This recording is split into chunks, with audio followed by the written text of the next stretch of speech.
মানে বেশি বেশি বাজার করতে লাগে না। আর হ্যালো বন্ধুরা, ওয়েলকাম টু মাই ভিডিও। আশা করি তোমরা সবাই ভালো আছো আর আমিও ভালো আছি। আজকে আমি তোমাদের সাথে শেয়ার করব যে সন্ধ্যা থেকে আমি রাত পর্যন্ত কি কি করি না করি সবটাই তোমাদের সাথে শেয়ার করব। আই হোপ তোমাদের এই ব্লগটা খুব ভালো লাগবে। আর যারা আমার চ্যানেলে নতুন ভিউয়ার্স আছো, প্লিজ আমার চ্যানেলটাকে সাবস্ক্রাইব করে দিও আর পাশে থাকা বেল বাটনটি অন করে দিও। এই দেখো এনেছে, বর গেছিল সন্ধ্যাবেলা বাজার, কারণ বরের এখন খুবই কাজের প্রেশার আছে। এই যে মটরশুঁটি নিয়ে এসেছে, এত মটরশুঁটি এনেছে কেন কে জানো। আর এখানে টমেটো এনেছে। এই ফুলকপিটা না দুদিন ধরেই আছে, মানে খাওয়াই হচ্ছে না ফুলকপিটা, কি করব। আর এখানে দুটো লেবু আছে।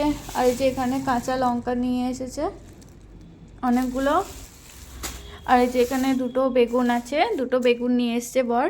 আর বলি, আর আমি তো একা মানুষ, আর ও আর আমি, আমাদের দুজন, আমাদের সেরকম কিছু লাগে না, মানে বেশি বেশি বাজার করতে লাগে না। আর আমাদের পর 2-3 দিন অন্তর অন্তর বাজার করে দেয়, অত কিছু, ওই জন্য অল্প অল্প করে সব জিনিসই নিয়ে আসে। আর আমিই বলেছি, কারণ ফালতু নষ্ট হয়ে যায়, নষ্ট হয়ে গেলে বেশি কষ্ট হয় ওই। আর এখন সবজির যা দাম বেড়েছে। এই দেখো এখানে এনেছে 250 মাংস আমার একার জন্য।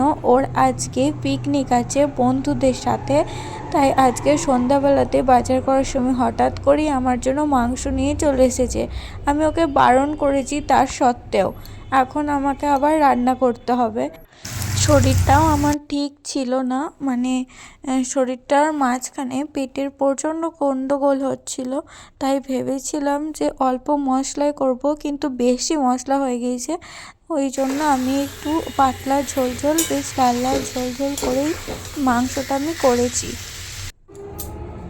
আমি একটা লঙ্কা বেটে দিয়েছি, তারপরে দেখলাম ঝাল হবে না, কি হবে তার ঠিক নেই, ওই জন্য 3টে লঙ্কা নিয়ে নিলাম। আর মাঝে ফাটিয়ে দিচ্ছে। আর আমার চোখটা দেখো, আমি বন্ধ করে করে, চোখ বন্ধ করে করে আমি লঙ্কা লঙ্কা ফাটাচ্ছি। আমার এখন হাসি পাচ্ছে দেখে, কারণ কি বলতো, যে লঙ্কার বীজগুলো না মানে ছিটে এসে চোখে ঢুকে যায়, আমার এরকম একটা ভয় করে, ওই জন্য। আমার এই দেখো, আমার ঝোলটাও হয়ে গেছে। আর এইদিকে আমার সব রান্না বান্নাও কমপ্লিট। আমার মা বলেছে যে রান্না করার সঙ্গে সঙ্গে, মানে রান্না করার সঙ্গে সঙ্গে বলতে রান্না হয়ে গেলে, সব কমপ্লিট হয়ে গেলে কাজবাজ, তারপরে যেন প্রথমে আগে গ্যাসটা সুন্দর করে মুছে নিতে হবে। সুন্দর করে গ্যাসটা মুছে নিতে হয়, না হলে কি হয় আমি জানি না, তবে বলে যে গ্যাস এরকম এঁঠো করে ফেলে রাখতে নেই। এই যে আমি এখন এঁঠো বাসনগুলো, রান্নার হাঁড়ি কড়াই তারপরে খুন্তি, ওগুলো সব আমি ধুয়ে নিচ্ছি। আমি মেজে নিচ্ছি, মেজে নিয়ে এখন আমি ধুয়ে নিচ্ছি।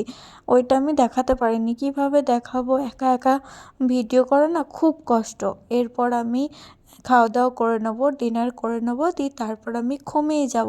তো আজকের ভিডিওটা এই পর্যন্তই। ভালো লাগলে like, comment, share and subscribe করে দেবে, আর পাশে থাকা বেল বাটনটি অন করে দিও।